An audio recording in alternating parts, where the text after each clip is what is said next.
A single drop of cognac trembled at the rim of a crystal glass seconds before it splashed onto snow-white linen and sent a tremor through Argento's hushed dining room.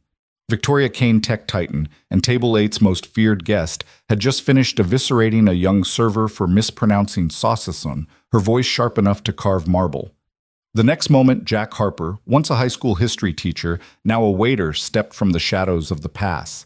His apron was pressed, his jaw firm, and in his hand he held a half-empty wine bottle like a shield. "I won't serve your anger," he said low and steady. The words weren't loud, but they reverberated off the chandeliers and froze every conversation. In that heartbeat, power shifted, and the room collectively exhaled. For the first time in years, someone had found the courage to speak up. If you believe respect can topple the tallest towers, and that one brave voice can change the world, drop us a comment below and subscribe for the rest of Jack and Victoria's extraordinary journey. Jack Harper had been on his feet for 12 hours straight, weaving between gleaming tables and orchestrating the ballet of glasses and silverware with the precision of a conductor. In Manhattan's most exclusive steakhouse, every detail mattered: the exact temperature of the steak, the flicker of the votive candles, the perfect polish on every fork. Yet nothing in his dozen years of service had prepared him for Table 8, Victoria Kane's table. Moments ago, the young server had approached with the day's special, a house-made saucisson with heirloom mustard. The delicate sausage, cured for 30 days, was meant to be savored, its name whispered like a foreign prayer. But she had said it wrong, so season, and the rebuke was immediate. "If you can't speak with precision," Victoria had snapped, her voice resonant and cold, "why speak at all?" The laughter that followed was the collective echo of entitlement, and the boy had shriveled beneath it, retreating to the kitchen with tears glinting at the corners of his eyes. Jack felt his stomach drop. He recognized that look, the look of being voiceless in a world too loud to listen. He reached into his apron for a towel and covered his shaking hand, but he did not hesitate. Rising from the pass, he straightened his spine and walked forward through the corridor of tables. The conversation around him dimmed into a distant hum. Chefs paused mid-plating. Busboys held their trays in suspended animation. He stopped beside Table 8, where Victoria reclined back in her chair, arms folded, lips curved in a habitual sneer. The other patrons leaned away, eyes widening. The maitre d' hovered, uncertain whether to intervene. Jack, however, saw only one imperative: dignity. He cleared his throat, steady and calm. "Excuse me, Ms. Kane." His voice cut through the clatter like a scalpel. "I won't serve your anger." A hush fell so complete the only sound was the hum of the wine cooler in the corner. Victoria's eyes narrowed, the ice in her gaze finally cracking. "You... what?" she asked. Though it wasn't really a question, it was a challenge. Jack did not wilt. He set the wine bottle, Cabernet from Napa, decanted exactly 20 minutes ago, on the table. He offered her the label to confirm its origin. "I'm not refusing to serve you," he said evenly. "I'm refusing to serve your anger." A murmur rippled across the room. Forks clinked against plates. The pianist halted mid-etude. Seated guests turned breath, caught in collective suspense. This was no longer about French sausage or medium-rare ribeye. This was about something far greater: respect. Victoria drew in a breath, voice low and measured. "You must think yourself very brave," she said, the faintest trace of amusement, or was it dread in her tone? "Or very foolish." Jack's expression softened. "Real bravery isn't measured by volume," he said. "It's measured by silence, by how long you let someone else's anger stand before you decide you deserve better." She stared at him, surveying every line of his face, as though gauging its worth. The guests watched too, leaning forward in their seats, as if they might miss the tipping point. Finally, Victoria straightened and removed her gloves, the black leather kind that were more accessory than necessity, and placed them on the table. "A toast?" Then she said, voice crystalline. She held up her wine glass. Murmurs rose in confusion. Jack lifted his glass in return. "To respect," he said, his baritone firm. He paused, letting the weight of those single words settle in every corner of the room. "And to kindness." She clinked her glass against his without looking away. For a frozen instant, the world held its breath, and then exhaled. The pianist's fingers resumed their melody, soft and tentative at first, then swelling into a hopeful theme. Jack poured her wine hand steady now and set the carafe down with care. As he stepped back, the maitre d' gave a discreet nod, the unspoken permission that Jack had just rewritten the house rules. Back in the kitchen, Jack passed through the swinging doors to a chorus of hushed whispers. Head chef Marco raised an eyebrow but offered a respectful nod. Sarah Bennett, the owner, crossed her arms and said nothing, her silence a sign of both relief and apprehension. Jack wiped his brow and squared his shoulders. In the dining room, forks had resumed their work, but the air felt different, lighter, charged with possibility. Somewhere a customer lifted her wine glass to a companion. To the waiter she whispered, "Who taught us all a lesson?" And somewhere else, a hidden phone buzzed with notifications. The clip of Jack's stand was already heading toward virality. But Jack didn't know that yet. For him, this was simply one man choosing to protect another's dignity. A small gesture in a grand palace of privilege, but as moments like this tend to do, it would echo far beyond Argento's marble walls. The heat in Argento's kitchen always hovered just below the boiling point, but on that night, it felt volcanic. Jack Harper wrapped a damp towel around his hand and dropped it onto the stainless steel prep table, his gaze unwavering as Sarah Bennett's heels clicked across the tile. The dining room's crystalline calm had given way to an electric buzz, and now behind the swinging past doors, the owner confronted her star waiter with fury burning in her sharp blue eyes. "Jack, do you have any idea who that woman is?" Sarah's voice was low but fierce, each word punctuated by a practiced restraint honed from years of balancing investors' stakes and Michelin-starred expectations. Jack swallowed, his throat suddenly dry. In the blast of heat lamps and sizzling reduction sauces, he felt the weight of Sarah's question not just about Victoria Kane's orbit of wealth and influence, but about the fate of Argento itself. The whispers in the dining room had already begun. "She's worth more than this entire kitchen. Word is, she could shut us down with a single phone call." Sarah had every reason to worry. He took a steadying breath and met her gaze, chin tilted just enough to convey neither defiance nor submission, but absolute certainty. "I know who I'm raising my daughter to be," he said. The words fell like a drop of cold water in the stove's steam, snapping Sarah and the rest of the kitchen brigade to attention. Sarah froze mid-stride, the spatula in her hand, hovering over a pan of caramelizing onions. For a heartbeat, the only sound was garlic hitting butter. Then Jack's daughter's voice echoed in his memory. "Daddy, thank you for teaching me to stand up for people who deserve kindness." He didn't flinch now, and he wouldn't flinch later. "What exactly does that mean?" Sarah asked, her tone slightly less incendiary, curiosity warring with anxiety. Jack exhaled slowly. "It means I won't let my little girl grow up believing that money and the power that comes with it gives people the right to humiliate others. She deserves better role models than that." He gestured back through the past doors. Steam still swirled in the Argento kitchen when a soft buzz echoed from beneath the spice rack, a phone hidden in the pocket of the line cook's apron lighting up with notifications. No one had dared glance at it during service, but now, between plating lamb rack and wiping down countertops, curiosity snapped like a snare drum. The cook slid the phone to Jack Harper as if passing a grenade. Jack's brow furrowed when he saw the screen the moment he refused Victoria Kane's order. His calm, unwavering, "I won't serve your anger," had been clipped, uploaded, and tagged with #serve respect. His jaw tightened as the little counter spun 10,000 views, 50,000, 200,000. "I think we're trending," the cook whispered, voice equal parts awe and alarm. Jack's heart sank. He hadn't intended to become spectacle. He'd simply stepped forward because someone had to. But now a digital inferno was roaring to life, and Argento's polished hush threatened to crack under its heat. By the time the pass had cleared and the last soufflé left the oven, Jack's phone pocketed behind the counter had exploded with text alerts, colleagues cheering him, managers demanding damage control, and reporters begging for interviews. One message from an anonymous number taunted, "Enjoy your 15 minutes of fame, waiter boy." He set aside the phone and wiped his hands on his apron. Marcy's voice rose above the clatter of dishes being stacked for the dishwasher. "Jack, are you seeing this?" He shook his head. "Not here." Closing down the kitchen felt like walking through a storm. Investors and the board would call come morning.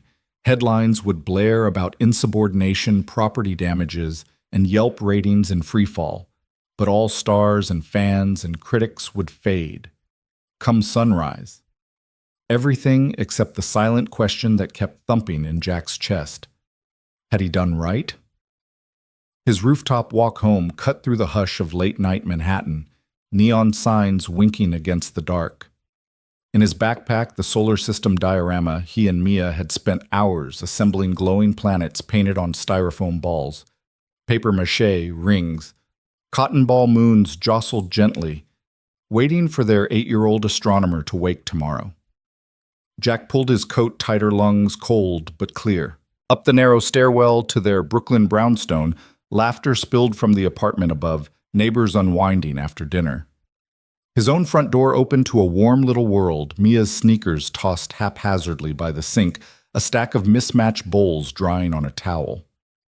She hummed Twinkle, Twinkle as she rinsed spoonfuls of yogurt off her plate hair, in a crooked ponytail, and her freckled face turned toward the tiny window. "Hey, kiddo," Jack said, slipping off his shoes and dropping his backpack by the doorway. Mia's head popped up, eyes bright. "You're late," she chided with mock sternness. "I was waiting for you." He knelt and ruffled her hair. "I got held up at work." "Vinegar or lemon juice?" she asked, holding up a bottle of dish soap in one hand and a sprayer bottle of vinegar in the other. He grinned. "Let's do lemon juice." "Your choice." Mia squeezed soap into the sink, sprayed vinegar, and wiped a bowl with practiced precision. Jack washed the last plate, shoulder brushing hers, the steady rhythm of their teamwork, a reminder of simpler battles won. When the dishes were done, Mia grabbed her diorama from his backpack and placed it carefully on the counter. "I finished Jupiter's rings," she announced, adjusting the paperclip that held them in place. "And Pluto's not a planet anymore. But I love him anyway." Jack smiled wide, washing his hands. "Perfect, Mia. You're right about Pluto." Then, quiet as a whisper, he pulled out his phone. The lock screen glittered with notifications, Twitter, Instagram, TikTok, the firestorm waiting beyond this little kitchen. He stared at it, thumb hovering over the icon, wanting to know, even as dread curled in his gut. Mia climbed onto a stool beside him. "Daddy, are you reading me a bedtime story tonight?" He swallowed. Pressing the power button, he silenced the world. "How about we make up our own story?" Her grin lit the room. "Yes." Jack picked her up, and she nestled against his chest, curling her fingers around his apron. They settled on the couch, legs tangled, and he recited a tale of an astronaut and a brave little star, each line punctuated by Mia's delighted, "Again, Daddy." For now, the digital roar could wait. Here in the amber glow of their apartment lamp, there were constellations to name, imaginary worlds to explore, and a daughter's fearless heart to protect. And as Mia's eyelids drooped and she drifted into sleep, Jack laid her gently in bed, whispered, "I love you," and left the phone face down on the nightstand, its screen dark, its noise silenced until the morning would come. Victoria Kane sat on the edge of her velvet-piped couch. The city lights of Manhattan flickering like distant stars below her penthouse windows. In her lap glowed her tablet, replaying the same 60-second clip on a silent loop, a waiter in a crisp white shirt, unwavering gaze telling her, "I won't serve your anger." Each replay stripped another layer of her polish, exposing something raw she'd spent a lifetime burying. She'd first seen the clip in the taxi on her way home, her assistant's urgent text reading, "You need to see this." At first she dismissed it as another viral outburst, another moment of chaos to be smoothed over with rehearsed apologies and damage control. But now that it was in her hands, the moment felt too precise, too personal. Her breath caught at the waiter's calm insistence, his quiet conviction echoing in the cavernous penthouse. Before she could close the video, the door opened and her chief of staff, Martin Leach, swept in face-taut. Behind him trailed Isabella Chen, her publicist, and Jonas Reyes, head of investor relations. None of them dared sit. They stood like anxious statues around the coffee table. Victoria Martin began, voice low. "Why won't you apologize?" His question hung in the air uncomfortably. He unfurled a slim folder and tapped to a page filled with graphs, showing a steep drop in share price. "The roadshow's in 3 days. The IPO roadshow. Investors are spooked. Mentions of #serve respect are trending in pre-market chatter." Victoria closed her eyes. She'd seen the numbers herself, but she bristled at Martin's tone as if he believed her only job was to placate markets. "I won't apologize for a truth I can't refute," she said, keeping her voice even. "I won't frame my anger as unprofessional when it exposed a culture of entitlement that punches down hard." Isabella stepped forward, her stilettos clicking against the marble floor. She rested her designer-clad hip against the couch arm. "You built a reputation on precision, Victoria. You can't simply deflect. We need a statement, an apology that frames this as stress under pressure shows your human side. Maybe reference your upbringing, your charitable work." Charitable work. Victoria's own nonprofit was barely more than a tax write-off. She leaned forward, the city lights tracing the line of her jaw. "My parents didn't send me to boarding school to learn how to craft apologies for being called out. They taught me to build something worth defending." Jonas cleared his throat, stepping into the fragile space between them. "With respect, if your board loses confidence, we may have to discuss alternative leadership. The terms of the backing are clear. You need to manage public perception. Otherwise, the IPO valuation could drop 10% by the morning." Victoria's chest tightened. Jonas meant well, but his words felt like a noose tightening around her identity. She stood pacing a deliberate path across the plush rug. "Are we doing this because you believe in our mission, or because you're terrified of a few tweets I didn't come this far to collapse under social media pressure?" Martin exhaled so loudly that Isabella flinched. "The mission only matters if we survive long enough to fund it. Do you want investors to see a CEO who stands by her principles, or one who's sacrificed the company on the altar of pride?" His gaze went hard. "I'm not asking for a betrayal of your values. I'm asking you to protect everything you've built." Victoria halted by the panoramic window, looking down at the grid of streets. In that moment, she felt the weight of everyone who'd trusted her. Her employees, her board, her investors, and the stranger in a restaurant who had reminded her she was human. She touched the glass. "I don't want to manipulate them," she said quietly. "I want to earn their trust back." Isabella clicked her tongue, flipping to her phone. "Trust is earned through action, not silence. We draft a public letter, admit excessive stress, promise a review of workplace conduct, commit personal reflections on leadership, humanize you beyond the boardroom." Victoria shook her head. "No spin, no consultants, no media script. I'll speak for myself once at a press conference. I'll answer questions, hard ones. Everyone else can read what they want, but I'm done outsourcing my voice." A hush fell. Martin studied her face, searching for a compromise. "That's bold, risky, but maybe it's exactly what the world needs right now." Jonas's phone buzzed another alert this time, a wave of sympathetic posts flooding in from unexpected corners. Tech founders, journalists, even a few of her major investors admitting they'd felt the sting of power behind the clip. Isabella leaned in, scrolling. "It's trending #real leadership now. The same clip is being shared as example of modern CEO accountability." Victoria exhaled and allowed herself a small, wry smile. "Let them share. I'll stand by what I said both then and now." She turned to each of them in turn. "Draft an all-hands announcement for tomorrow. I'll call a press conference at noon. No flattery, no euphemisms. I'll talk about anger, respect, and the culture we're building here, and then I'll lay out a plan for how we do better."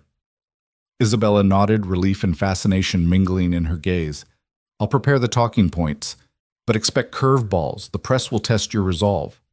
Victoria stood a moment longer, heart pounding with adrenaline, not the heady thrill of victory, but that steady pulse of integrity.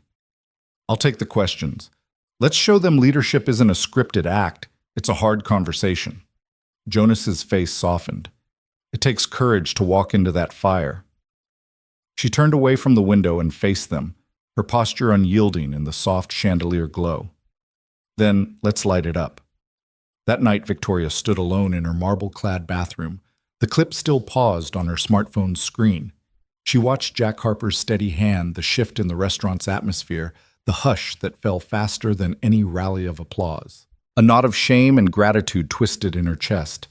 She unlocked her phone, hesitated, then tapped the video's share icon. Not to spread scandal, but to send it to one person. Miles Carter, a reporter who had covered her company since its inception. "I will answer for this tomorrow. Watch live at noon. VK." Below it, a draft of her speech glowed in a note. I was right to expect respect. I was wrong to withhold it. Today I choose vulnerability over vanity. She read the words, feeling their weight, knowing they were inadequate, but they were hers. Turning off the light, she lay awake imagining Jack's daughter sleeping under a solar system he'd built with care, imagining herself admitting before the world that a CEO could learn empathy from a waiter's stand. The city hummed beyond her window, unaware that true change had already begun in the humble defiance of dignity and in the choice to confront one's own reflection without flinching. Victoria Kane stepped through Argento's polished mahogany doors like any other patron, but tonight, the hush that greeted her felt different. Not the reverence reserved for her name, but a cautious curiosity.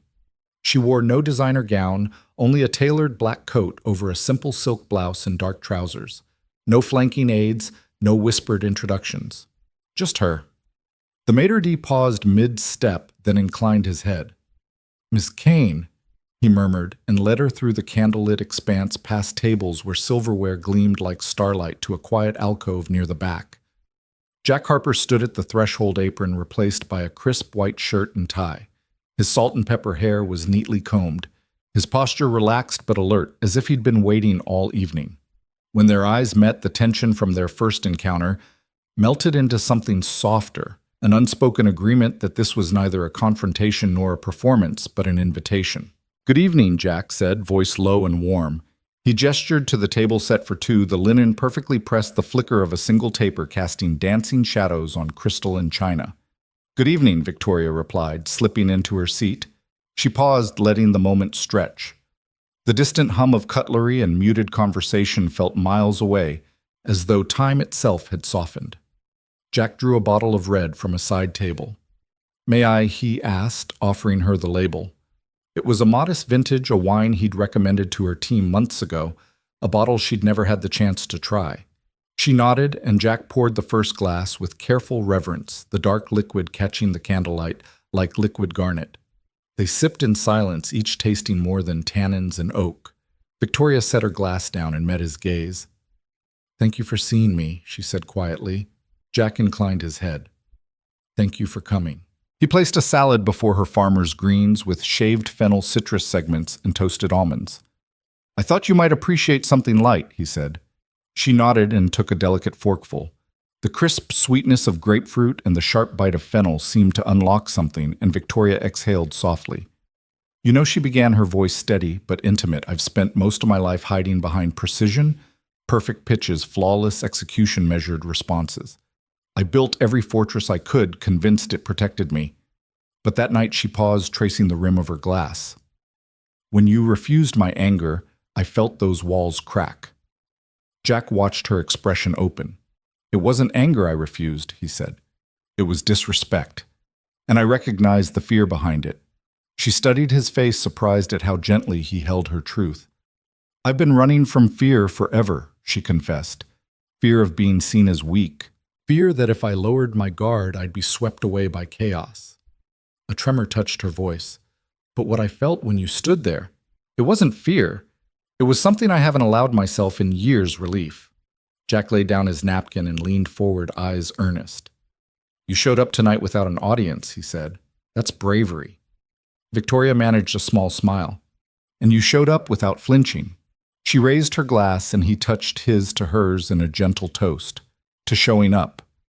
They moved on to the main course, a petite filet served medium rare accompanied by roasted root vegetables and a velvety potato puree. Jack poured more wine and waited until she tasted it. When she nodded her approval, he allowed himself a moment of satisfaction and something more profound, a quiet joy at sharing a familiar ritual without pretense. Conversation flowed then, unhurried and curious. Jack told her about his daughter Mia, who had an uncanny talent for building elaborate Lego spaceships. Victoria listened, her features softening as he described the tiny astronaut figures Mia insisted on including for every intergalactic voyage. "She says that if there are no stars, astronauts get lost," Jack explained. "I told her it's your job to build the stars for them." Victoria smiled, the first genuine one since their clash. "I like that. I wish someone had built stars for me." Jack paused, pressing his fingertips together. "I think you've built enough stars for everyone else." Her eyes glistened. But not for yourself. The candle flickered between them as Victoria exhaled. I've spent so long rescuing my company, my investors, my reputation. I forgot what it felt like to be rescued by a simple act of kindness. She sipped her wine. Tonight feels like a rescue. Jack's warm gaze held hers. You deserve kindness. She studied him for a moment, letting the words settle. Outside, the city pulsed with bright ambition. Here she felt something deeper: compassion, without expectation, respect without calculation. Over dessert, a shared plate of dark chocolate mousse and fresh berries they unearthed, memories softened by time. Victoria spoke of her childhood in foster homes, of learning early that affection could be transactional. Jack listened, offering no cliché consolation, only presence. In turn, he spoke of his years teaching ninth-grade history before life rerouted him to the service industry to support Mia's treatment during her mother's illness. Victoria's empathy deepened here, was a man who had carried profound loss without a shred of bitterness. The last candle guttered low, casting gentle warmth across their faces. Jack poured a final measure of wine. I've never met anyone who could be so powerful and still so tender, he said. Victoria's smile was fragile, a wisp of vulnerability. I've never known tenderness from someone in power, she replied. And until you spoke up, I didn't even realize how badly I needed it. They sat in companionable silence, the unspoken understanding binding them together, two survivors who had each fought silent battles deeper than any corporate conflict or restaurant altercation. In the hush, they found common ground: dignity, respect, and the courage to dismantle their own defenses. When the check arrived, Victoria reached for her wallet, instinctively, then paused. Jack caught her hand. Please, he said softly. Tonight was for both of us. She smiled, nodding, and allowed him the gesture. As they stood to leave, Jack offered her his coat. She slipped her arm through the sleeve and stepped into his gentle warmth. At the door, the maitre d' bowed but said nothing, and needed not to. Victoria and Jack walked out into the night side by side, their footsteps echoing down the marble corridor, each carrying a quiet promise that respect once served could nourish even the most hardened hearts. The sun lingered low in the sky, painting Central Park's winding paths in molten gold, as Victoria Kane slipped away from the city's ceaseless hum. She'd promised herself a walk, just 10 minutes of quiet, but here, surrounded by rustling leaves and distant laughter, she felt the weight of her penthouse, her boardroom, and her mistakes begin to lift. Up ahead, a cluster of children darted between swings and slides, their shouts of joy echoing like music. One little girl in a pink jacket raced toward the jungle gym too fast, her foot catching on a protruding root. She pitched forward, and Victoria's breath caught.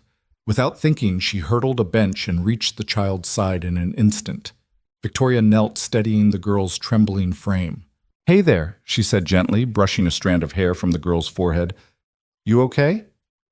That was quite a tumble. The child's face wrenched in tears, bottom lip quivering.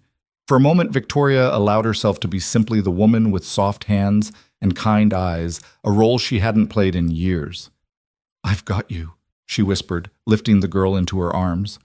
The little body flopped against her shoulder, and Victoria felt a fierce surge of protectiveness she hadn't known she was capable of.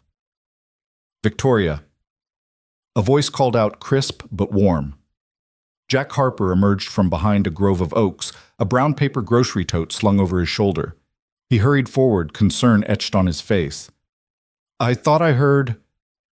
He stopped when he saw the child in Victoria's arms, her cheek pressed against Victoria's coat. Is she hurt? He asked. Victoria straightened gently, rocking the girl. I don't think so, she said, voice soft, just shaken. The girl sniffled, reaching up to wipe her eyes on Victoria's sleeve. Sorry, Mommy, she whimpered. Jack knelt beside them. Hi there, he said gently to the child, noticing her pink boots scuffed with dirt. I'm Jack. That was quite a fall. He offered his hand and the girl grasped it, peeking at him with wide, cautious eyes. Victoria handed the girl to Jack and stepped back. Thank you, she said, voice catching in her throat. Jack smiled as he tucked the grocery bag under his arm and stood the child clinging to his fingers. No thanks needed, he said. You did the right thing. He turned to the girl. Let's Let's sit on that bench and see if you'd like a bandage or maybe a little apple. The child nodded, and Jack led her gently toward a nearby bench. As Jack settled her on the bench and began rummaging in his tote for a small first aid kit, Victoria watched a warmth blooming in her chest. Without her designer suit, without her boardroom veneer, she felt oddly out of place and profoundly connected. Jack looked up and caught her eye. "Want to join us?" he called over, offering her an apple from his tote. The girl shook her head, but Victoria stepped forward, accepting the fruit. She sat beside Jack, who tore a slice and handed it to the little girl. "Her name's Emma," Jack said, glancing at Victoria. "She's 8 just like Mia." His voice softened with that mention, and Victoria realized the depths beneath his calm compassion. "My daughter's Mia too," Victoria found herself saying, surprising them both. 8 years old. Jack's eyes widened in recognition. "Of course you told me about her." He offered her a half apple. She nodded gratefully, taking a careful bite. For a few moments, they simply shared the bench, Jack with Emma, perched on his knee, Victoria beside him, peeling her apple slice. The late afternoon light settled around them, turning every stray leaf gold. Finally, Emma hiccuped. Jack wrapped a bandage around her scraped knee. Victoria watched as Jack worked, admiring the gentle precision of his movements. When he was done, he pressed a tiny kiss to Emma's forehead. "All set," he said. Emma's tears had dried, replaced by a small, triumphant smile. Victoria leaned forward, extending her hand. Emma took it, inspecting the fine lines of Victoria's palm as if it were a new map. "Thank you," the girl said softly. Victoria smiled. "You're welcome, Emma. Be careful next time." "Okay." Emma hopped off Jack's knee and stood brushing the bandage. "Okay." She ran to catch up with 2 girls who had been watching from the swings, their faces alight with admiration. As Emma disappeared, Jack let out a breath. "She's brave," he said, packing the first aid kit away. Victoria nodded. "She reminded me how it feels to be taken care of." She looked at Jack, eyes earnest. "I've been so focused on controlling everything, I forgot what it is to let someone else step in." Jack studied her. "We all need help sometimes." He hefted his grocery tote. "Speaking of which, I better get home. Mia's making a solar system for school. Venus is supposed to be purple, you know." Victoria laughed. "Purple Venus?" "Of course." He offered her the grocery bag. "Want to walk back together? I've got extra snacks in here if Emma's friends got hungry." She hesitated, then accepted. Together they rose from the bench lungs, filling with the sweet, crisp air of early evening. Victoria tucked a loose strand of hair behind her ear and fell into step beside him on the winding path. Jack swung his tote casually at his side. "I never took my daughter to this park," he confessed. "We always stuck closer to home." Victoria glanced at him, curious. "Your wife? Did she like parks?" Jack's expression grew distant for a moment. "She loved them. She used to push Mia on the swings until she was dizzy. Then they'd lie in the grass and point out shapes in the clouds." Victoria's voice softened. "I'm sorry." Jack shook his head. "I'm here now. That's what matters." They walked in companionable silence, the crunch of gravel underfoot and the distant call of a street musician blending into a gentle soundtrack. As they reached the park's edge, Victoria paused. "Thank you," she said, voice low. Jack turned. "For what?" "For reminding me how to care." He cocked an eyebrow. "I thought we were the reminder." He nodded toward the path ahead. "Come on. Purple Venus awaits." Victoria chuckled, feeling lighter than she had in months. They walked on, Victoria's hand brushing against Jack's sleeve, 2 people who'd found an unexpected kinship in the quiet spaces between obligations and titles. In that simple stroll through a playground beneath the canopy of a city that never sleeps, Victoria Kane glimpsed a new way forward, not as a CEO cloaked in power, but as a woman capable of tenderness and trust. And beside her, Jack Harper carried more than a grocery tote. He carried the fragile promise of kindness they would both learn to keep.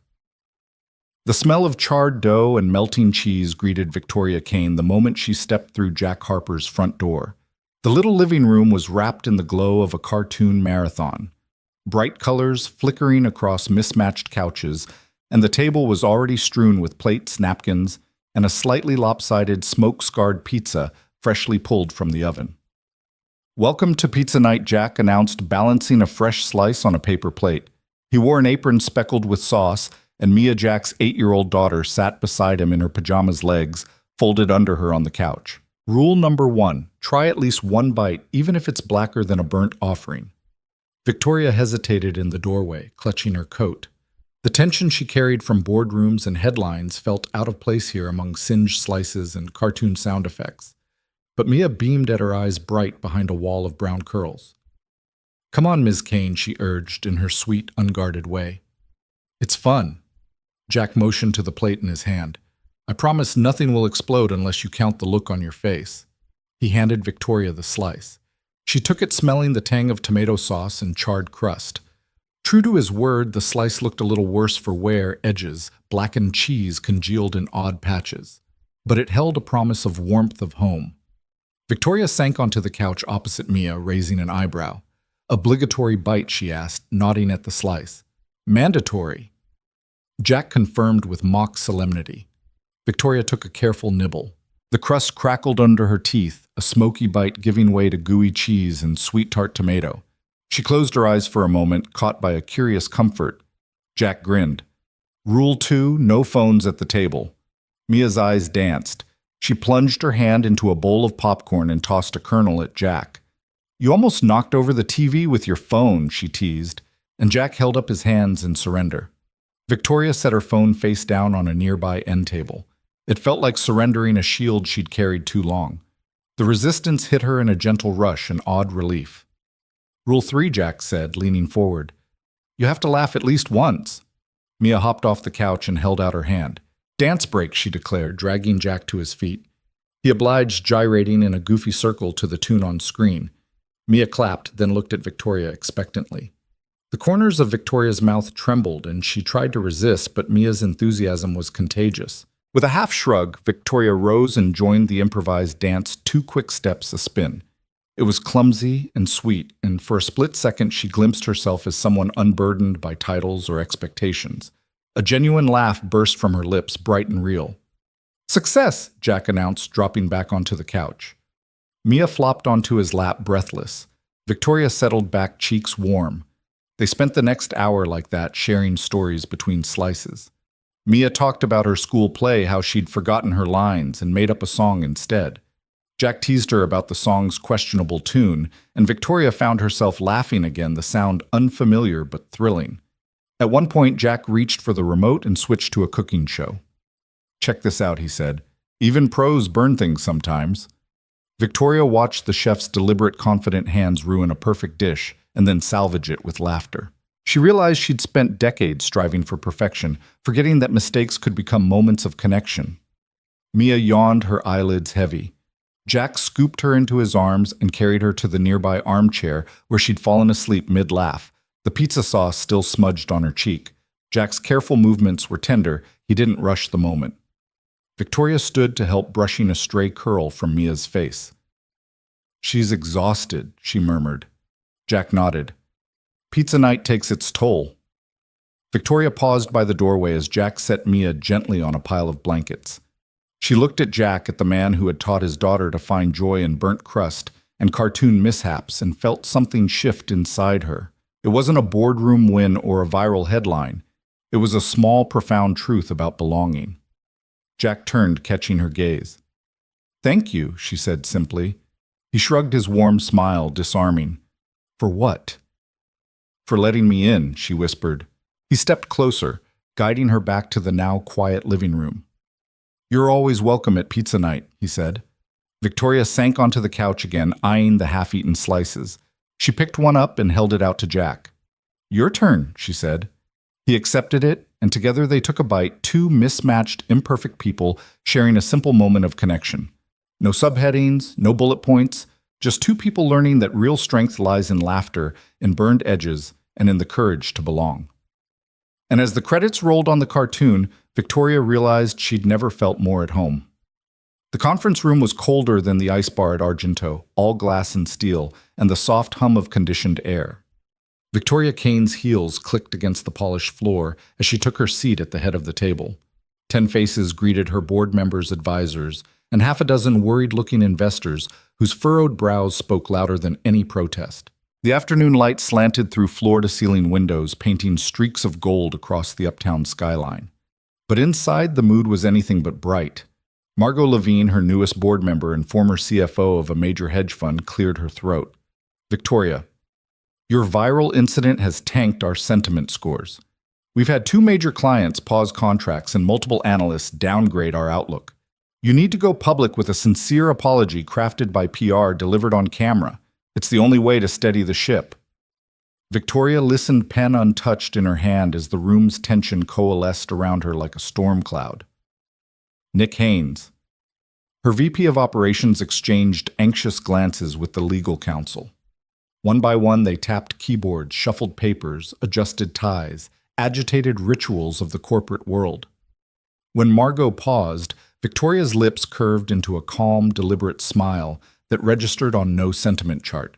"Thank you for outlining the scenario, Margot," she said, voice pitched low enough to command the room's full attention.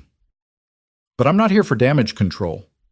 A ripple of surprised murmurs rose. The lead investor, a man named Carter Sinclair, leaned forward. "With respect, Victoria, that's exactly what we need.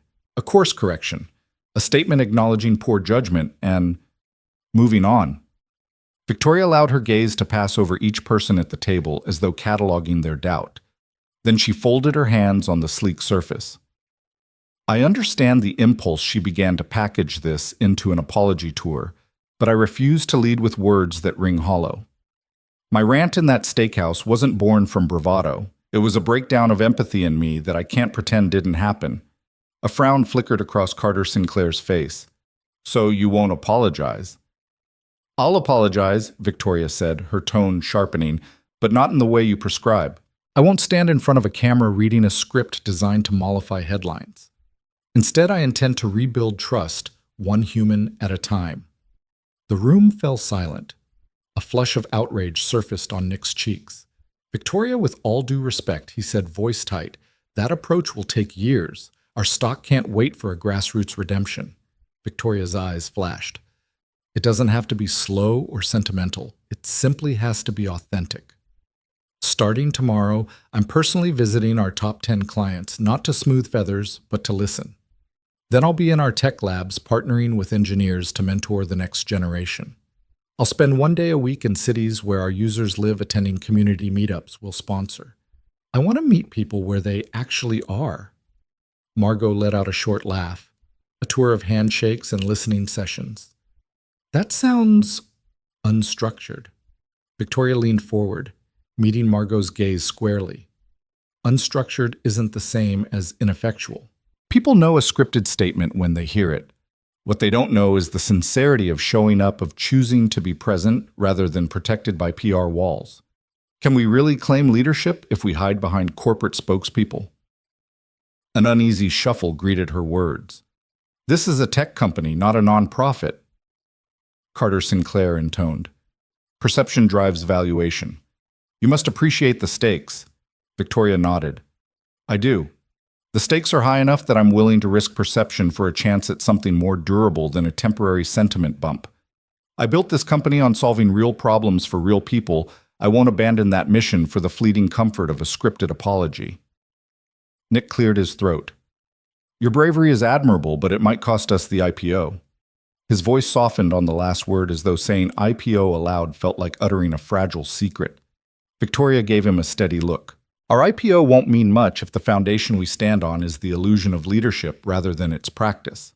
We can emerge from this setback stronger because we didn't just say sorry, we chose to act differently." Behind her, the wall-mounted screen flickered with stock charts, social media feeds still buzzing, #serve respect. A few board members met her gaze, their skepticism abating into grudging curiosity. Margot exhaled, folding her arms. "And if the stock drops another 5 points, Victoria's lips curved into a quiet smile. "Then we'll double down on our presence. I'd rather face a temporary dip in valuation than perpetuate a hollow narrative while our people lose faith. Leadership isn't measured only by share price, it's measured by the trust of those we serve. I intend to earn that back, one conversation, one community, one user at a time." Silence stretched. Finally, Carter Sinclair leaned back, assessing her with the cool calculation of a chess master. "Very well," he said, voice low. You have 2 days before the board meets again. Show us the first steps of this human-first strategy. Victoria inclined her head. Thank you. You'll see results before our next meeting. As the boardroom emptied, Victoria lingered, gazing out at the sun-drenched skyline. Nick fell into step beside her. I still think this is risky, he admitted. She turned. All the best things are, but I believe it's the only way to lead with integrity. Nick nodded, the faintest trace of respect softening his features. I'll pencil in your client visits. Victoria let out a breath she hadn't realized she'd held. Thank you. The next morning, she boarded a train to meet a small startup that had paused its investment in her company. Later that week, she visited a coding workshop for underprivileged teens, volunteering alongside Jack Harper himself. Each handshake, each genuine conversation became a building block, an emerging blueprint for leadership in a world hungry for authenticity. No scripted statements, no hollow promises, just a CEO willing to be human first, proving that true trust is rebuilt not in boardrooms but in countless small moments of empathy and presence. The grand ballroom of the Midtown Children's Literacy Gala shimmered under a canopy of crystal chandeliers. Long banquet tables curved around a raised stage, and the polished oak floor reflected the soft glow of candlelight flickering in silver votives. Parents dined on artfully plated courses, philanthropists exchanged quiet compliments, and local news cameras hovered at the perimeter, capturing everyone from the city's social set to the best-known children's authors. At the center of it all stood Victoria Kane, poised behind a gleaming mahogany podium, ebony-clad and confident, as the room fell into hushed expectancy. She cleared her throat, eyes sweeping the crowd. Thank you all for being here, she began, her voice warm and steady. Tonight we raise funds to give every child the chance to learn to read and to fall in love with words the way they deserve. Polite applause fluttered around the room. To cap this evening, I'd like to offer something unique. A subtle smile touched her lips. A private dinner with me wherever you choose, whenever you choose, no agenda, no formalities, just conversation. All proceeds go directly to literacy initiatives in underfunded communities. The bandleader waved his cue, and a single spotlight illuminated a large photograph of Victoria and Jack Harper sharing that first candlelit meal at Argento. Laughter rippled through the audience as she set a bespoke placard on the stage, Dinner with Victoria Kane. The auctioneer, a debonair veteran named Lawrence Finch, took the microphone. Ladies and gentlemen, he called, we'll start the bidding at $50,000. A wave of excitement rippled. Hands shot up around the room, tuxedoed financiers, well-heeled art collectors, board members looking to burnish their own philanthropic sheen. 70,000, 90,000, 100,000. Each bid was met with applause, the numbers climbing like fireworks trailing across the night sky. Meanwhile, Jack stood against the far wall, framed by a towering floral arrangement. His crisp white shirt was hidden beneath a dark overcoat, his salt and pepper hair slicked back. He gripped the edge of the molding, his knuckles whitening as he watched numbers climb past 150,000. A hush fell as a wealthy hedge fund manager's bid of 200,000 resonated in the rafters. Just then, Jack stepped forward, navigating polished tables to reach the front. At the podium, he nodded respectfully to Lawrence. 250,000, he said softly, but clearly, his voice carrying across the marble expanse. A stunned murmur swept the crowd. The hedge fund manager's hand froze midair. The auctioneer adjusted his glasses, scanning Jack's face. Sir, he began. Jack took a breath. I'll give $250,000. And my philanthropy isn't a facade. I guarantee every cent goes directly to the children's reading programs. A ripple of incredulous applause followed. On the stage, Victoria's eyes widened before she smiled, a genuine blend of surprise and gratitude. The room erupted as Jack sealed the bid.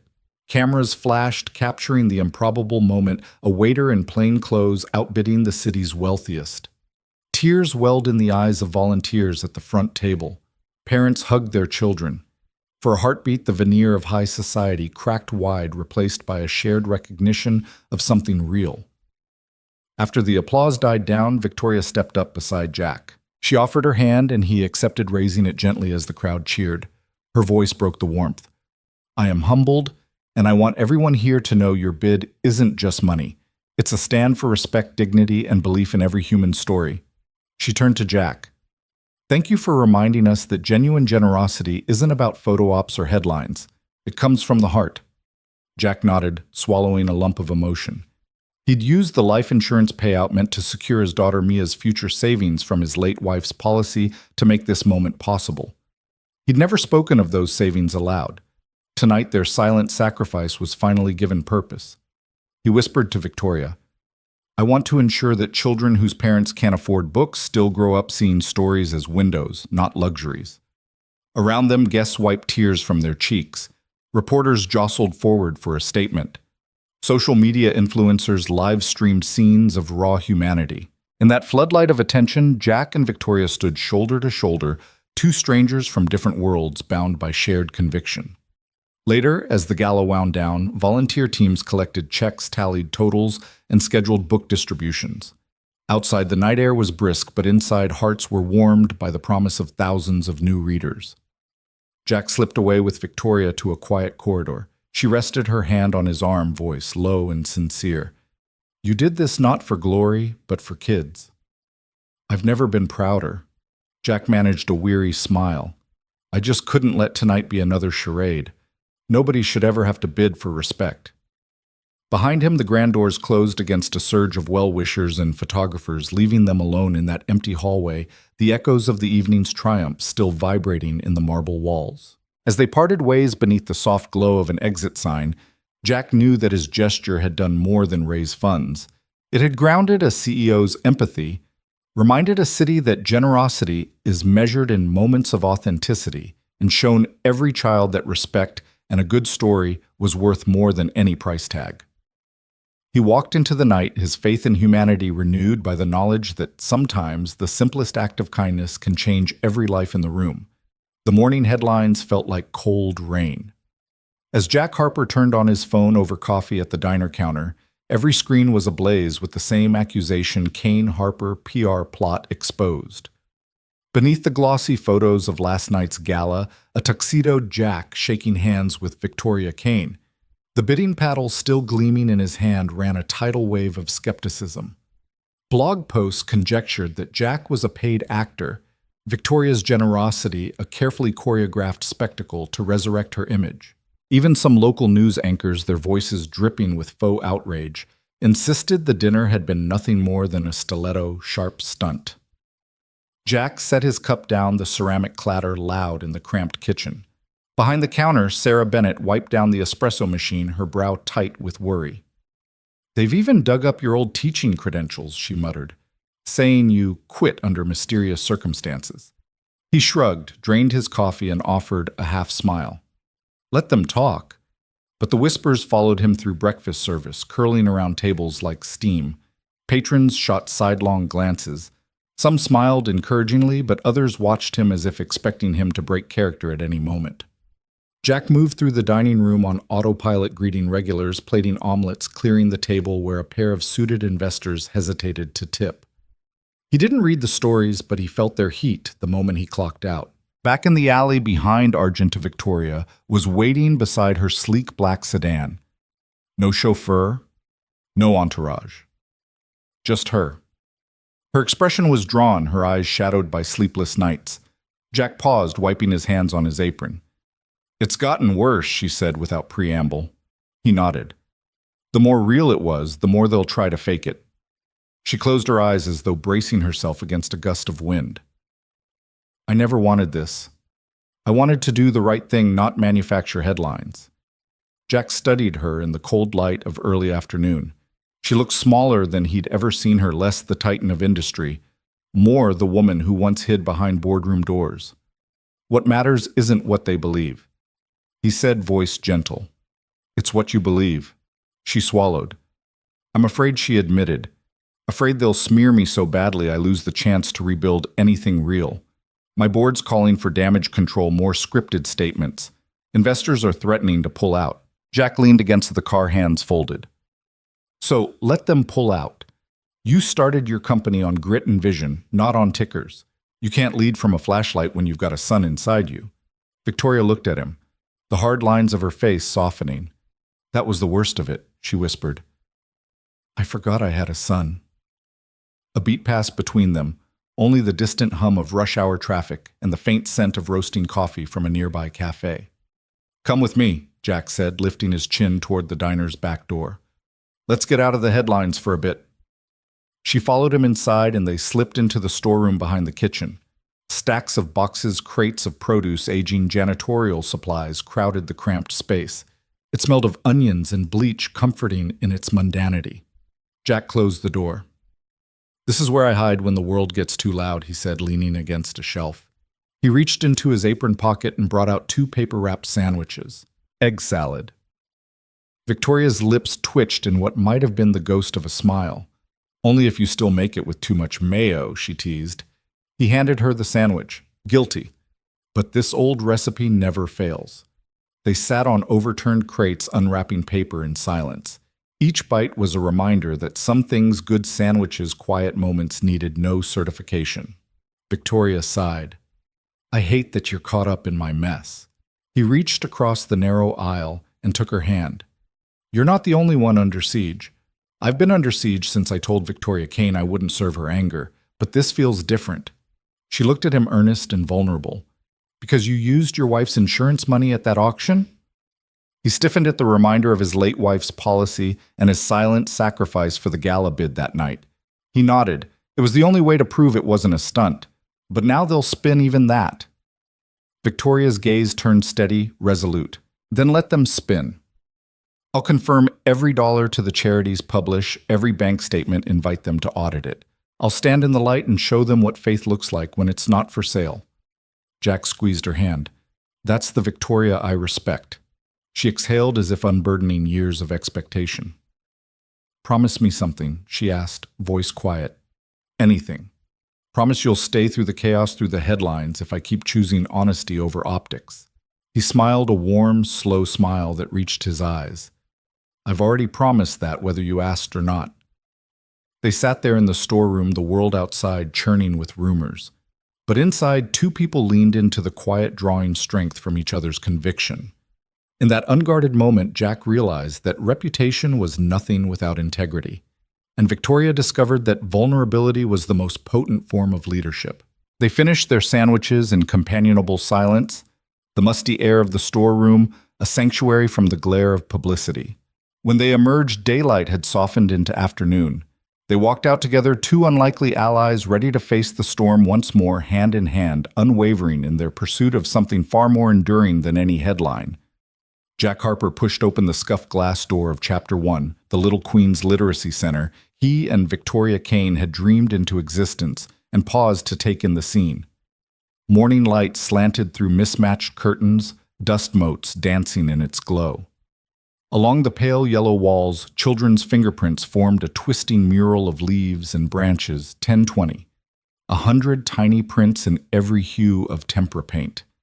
Beneath it, second-hand books lined sagging shelves, dog-eared picture books, tattered. Chapter novels donated dictionaries with frayed spines.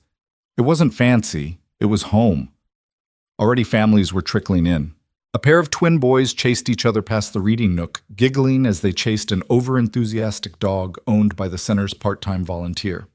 A grandmother in a well-worn coat shepherded her granddaughter toward a low table where Mia Harper Jack's 8-year-old daughter sat with a stack of picture books and a pencil in hand. Jack ducked his head into the back office, where Victoria carefully arranged a row of mismatched chairs for the morning story hour. Her suit jacket was draped over the back of one, its lining embroidered with the words, "Begin again" in delicate script. She didn't look up when he entered, but he felt her shift beside him. "Looks like your grandmother's brought reinforcements," he said softly, nodding toward the door. Victoria let out a breathless laugh. And coffee mystery donor left a huge thermos next to the coat rack. Jack wandered back into the main room just as Mia cleared her throat. He crouched by her side.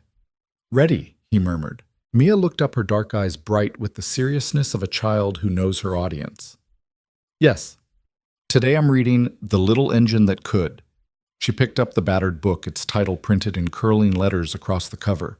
She turned 3 pages with careful fingers, then began, I think I can, her voice small but unwavering. Parents settled onto beanbags and folding chairs, and even the dog sat with surprising dignity at their feet. The twins scampered back, plopped down beside a young mother who held them close. In the back, Sarah Bennett, Jack's former boss at Argento, whispered the familiar refrain of pride. "That's his girl." Victoria knelt at the front, her arms wrapped around her knees. She closed her eyes and Jack saw her shoulders relax. She listened as if each word Mia spoke was a gift. When Mia reached the triumphant end, I thought I could, the center erupted in gentle applause. Jack joined in, sweeping his gaze across faces filled with hope. After story hour, Mia bounded over to her father and planted a kiss on his cheek. "Did I do okay?" she asked. "You were perfect," Jack whispered, tousling her hair. Mia beamed. Victoria stepped forward, a warm smile lighting her face. "Jack, the twins want you to read next." He exchanged a glance with Mia, permission granted, and took the stage. He opened one of the donated chapter books, a well-worn mystery novel, with illustrations of magnifying glasses and dusty footprints. He read a few paragraphs about a clever young detective, his voice low and animated. The children leaned in, enraptured. As the morning wore on, the center filled with the soft hum of community. A father coached his son through sounding out CAT.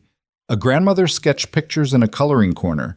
A new immigrant mother practiced English phrases with another volunteer. Somewhere behind the shelves, a handful of soccer coaches had repurposed the storage closet into a makeshift meeting room, planning weekend tutoring sessions. Jack traded places with Victoria for a moment. She guided a family through the donation process, one hardback book per person, please, and accepted each gift with genuine gratitude. A little girl shyly handed over her favorite bedtime story. Victoria knelt, accepted it with a gentle thank you, and they shared a proud smile. Jack watched her, thinking how far they'd come. Not long ago, Victoria sat behind a conference table in a penthouse, cold and unapproachable. Now she knelt in the dustiest corner of a former hardware store, laughter in her eyes. During a lull, Jack found Sarah tending the coffee station mugs stacked crookedly on a folding table. "You see how she took to this?" he asked, nodding toward Victoria, who was reading aloud to two small siblings. Sarah nodded, cradling a steaming cup. "I never thought I'd see her read to kids. She's changed." Chapter 1. Right? Jack tapped the sign hanging crookedly by a nail. "Every beginning needs a first chapter." Sarah smiled, her eyes misting. "It's a beautiful start." Outside, the afternoon sun warmed the stoop. A new family arrived, a mother and two children who spoke little English. Victoria stepped out to greet them. Jack joined her. She knelt in the dirt beside the mother, using simple words to explain what they did here: reading, writing, belonging. The children's faces brightened, and soon they came inside to find books in their own language. Jack leaned back against the doorframe, heart full. These were voices that had no place at Argento's polished tables, but found a home here.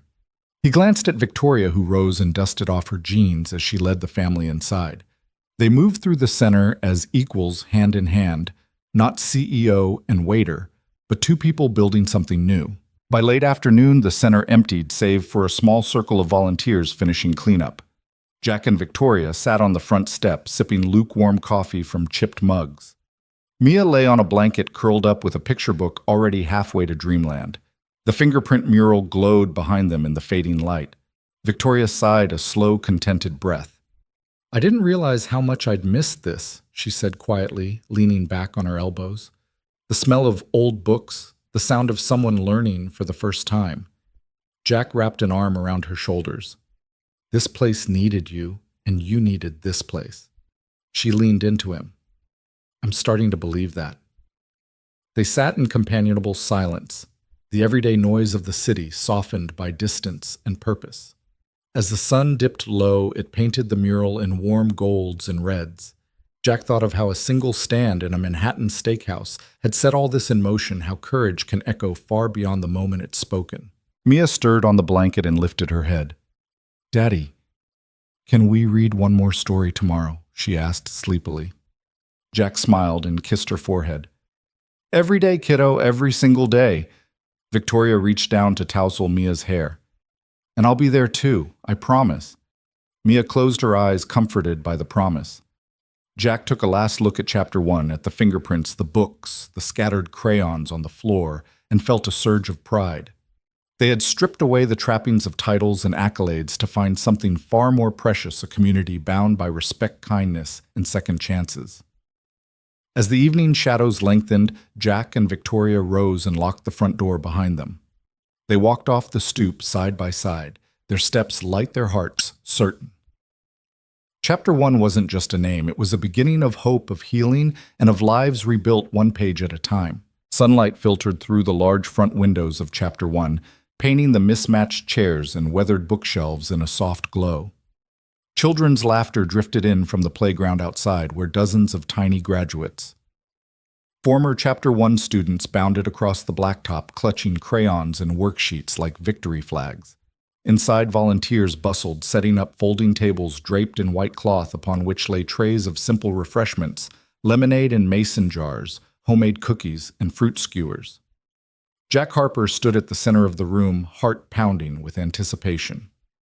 A year had passed since he and Victoria Kane opened these doors, and today wasn't a birthday party, it was their ceremony of truth.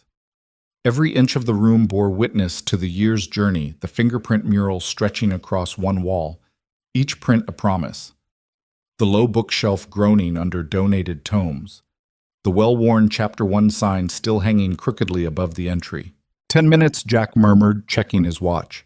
He smoothed the folds of his button-up shirt and glanced over his shoulder.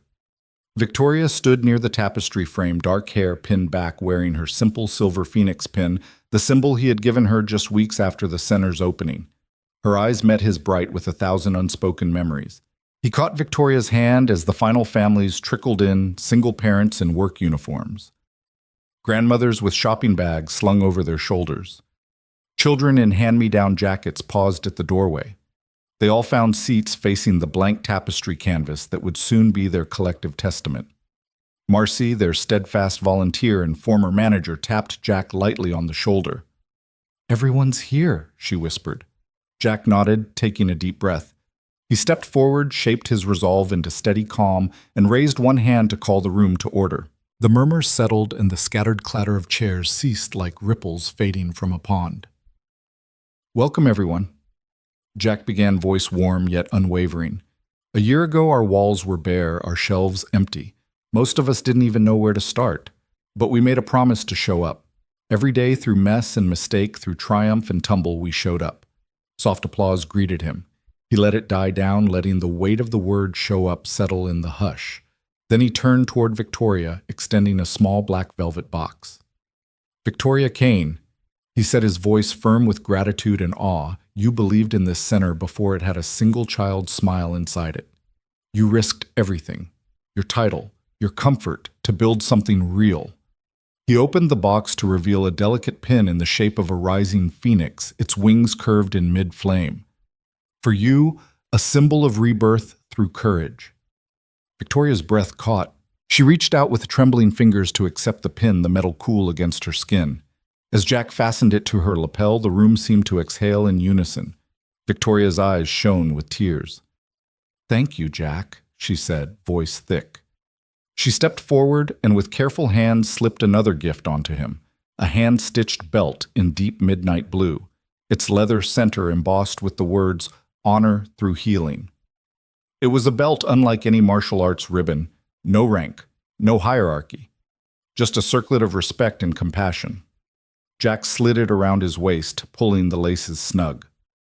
The room broke into heartfelt applause, not for a successful fundraiser or polished speech, but for two people who had chosen authenticity over acclaim.